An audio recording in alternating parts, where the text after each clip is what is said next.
Everybody asking how we doing, say we good. Don't need no one to tell me how to live just like they would. It ain't their business, but they in it, I don't know why. Revolved around my life after I found another. Assalamualaikum warahmatullahi wabarakatuh. Halo semuanya, perkenalkan saya Rosanela Afisha dengan NIM C1C023053. Baik, untuk kali ini saya akan membahas mengenai materi konsep dasar hukum pajak penghasilan di mata kuliah Perpajakan 2. Nah, untuk pengertian pajak penghasilan atau PPH adalah pajak yang dikenakan kepada orang pribadi atau badan atas penghasilan yang diterima atau diperoleh dalam 1 tahun pajak. Nah, pajak penghasilan yang dimaksud dapat berupa keuntungan usaha, gaji, honorarium, hadiah, dan yang lainnya.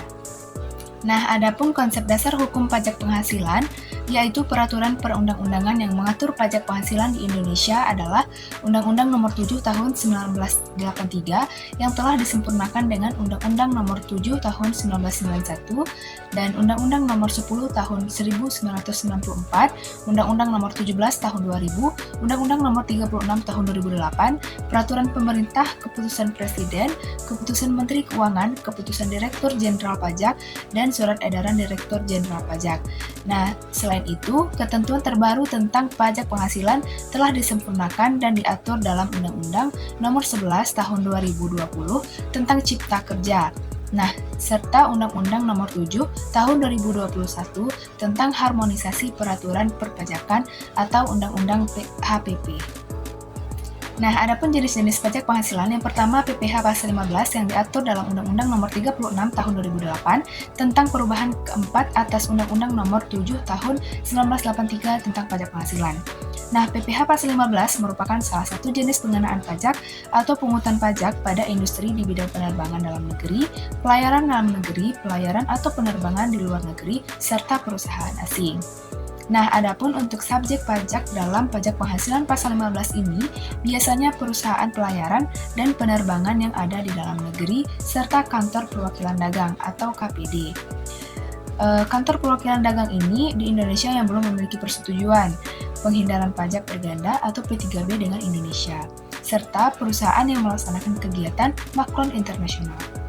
Selanjutnya, pajak penghasilan pasal 19 merupakan pajak yang dipungut atas penilaian aset tetap yang ketika dinilai kembali terdapat selisih untung dan harga beli untuk saat ini jauh lebih murah dibandingkan nilai pasarannya. Nah, sebagaimana yang dimaksud dengan penilaian, yang mana dapat diartikan sebagai revaluasi. Selanjutnya, dasar hukum pengenaan pajak ini adalah Undang-Undang Nomor 36 Tahun 2008 dan dipertegas kembali dalam Undang-Undang Cipta Kerja Nomor 11 Tahun 2020 dan Undang-Undang Nomor 7 Tahun 2021 mengenai harmonisasi perpajakan atau UU HPP yang mendefinisikan bahwa pajak yang dikenakan pada sebuah penghasilan yang berasal dari wajib pajak pribadi atau badan, penghasilan ini bisa diperoleh dari dalam negeri maupun luar negeri. Nah, selanjutnya, pajak penghasilan pasal 21 adalah pajak yang dibebankan atas penghasilan, baik yang tetap dan teratur setiap bulan yang diterima oleh pegawai, seperti gaji dan tunjangan, serta penghasilan yang tidak tetap dan tidak teratur yang diterima oleh pegawai, bukan pegawai, dan peserta kegiatan, seperti honor kegiatan, honor narasumber, dan sebagainya. Nah, selanjutnya PPH pasal 22 yang diatur dalam Undang-Undang Nomor 36 Tahun 2008 yang menyatakan bahwa pajak penghasilan pajak pasal 22 adalah bentuk pemotongan atau pemungutan pajak yang dilakukan terhadap wajib pajak dan berkaitan dengan kegiatan perdagangan barang dalam pasar internasional yang memperjualbelikan barang-barang mewah.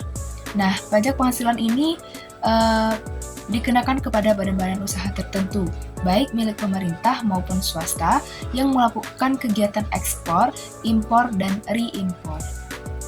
Nah, pajak penghasilan pasal 23 adalah pajak yang dikenakan pada penghasilan atas modal, penyertaan jasa, hadiah, bunga, dividen, royalti atau hadiah, dan penghargaan, selain yang dipotong pada PPH pasal 21.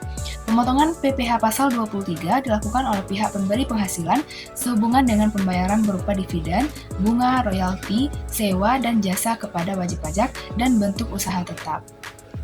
Selanjutnya, pajak penghasilan pasal 25 adalah pembayaran pajak atas penghasilan yang dibayarkan secara angsuran tiap bulannya dengan tujuan untuk meringankan beban wajib pajak yang kesulitan untuk melunasi pajak terutang dalam rentang waktu 1 tahun. Nah, pembayaran ini harus dilakukan sendiri dan tidak bisa diwakilkan oleh siapapun. Pajak penghasilan pasal 26 dikenakan atas penghasilan yang bersumber dari Indonesia, yang mana diterima oleh wajib pajak luar negeri, dengan pengecualian selain bentuk usaha tetap yang ada di Indonesia. Selanjutnya, pajak penghasilan pasal 29 adalah pajak penghasilan kurang bayar yang terdapat dalam SPT tahunan PPh, yaitu sisa dari PPh yang terutang dalam tahun pajak yang bersangkutan dikurangi dengan kredit PPh. PPh yang dimaksud yaitu pasal 21, 22, 23, dan 24, dan PPh pasal 25 dengan dasar hukum Undang-Undang Nomor 36 Tahun 2008. Subjek PPh pasal 29 adalah wajib pajak pribadi dan wajib pajak badan. Sementara itu, objek pajak PPh pasal 29 adalah penghasilan yang kurang bayar pajak dari SPT tahunan wajib pajak pribadi dan badan yang bersangkutan. Selanjutnya PPh pasal 4 ayat 2 yaitu PPh final, yang mana pajak dikenakan pada wajib pajak badan maupun wajib pajak pribadi atas beberapa jenis penghasilan yang mereka dapatkan dan pemotongan pajaknya bersifat final. Istilah final di sini berarti bahwa pemotongan pajaknya hanya sekali dalam sebuah masa pajak dengan beberapa pertimbangan. Yang pertama yaitu pertimbangan kemudahan, kesederhanaan, kepastian, pengenaan pajak yang tepat waktu, dan pertimbangan lainnya. Pajak ini dipotong dari bunga deposito dan tabungan lainnya, serta bunga obligasi dan surat utang negara, bunga simpanan yang dibayarkan oleh koperasi, hadiah undian, transaksi saham, dan sekuritas lainnya.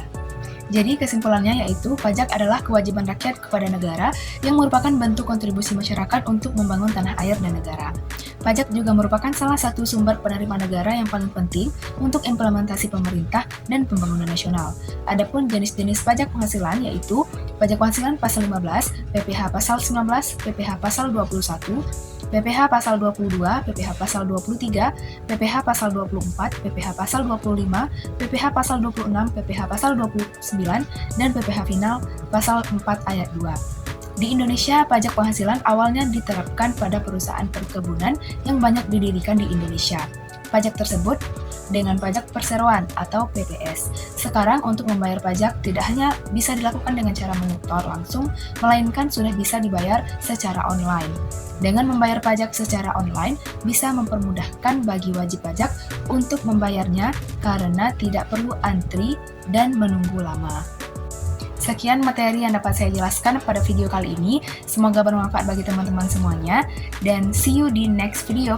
Bye-bye!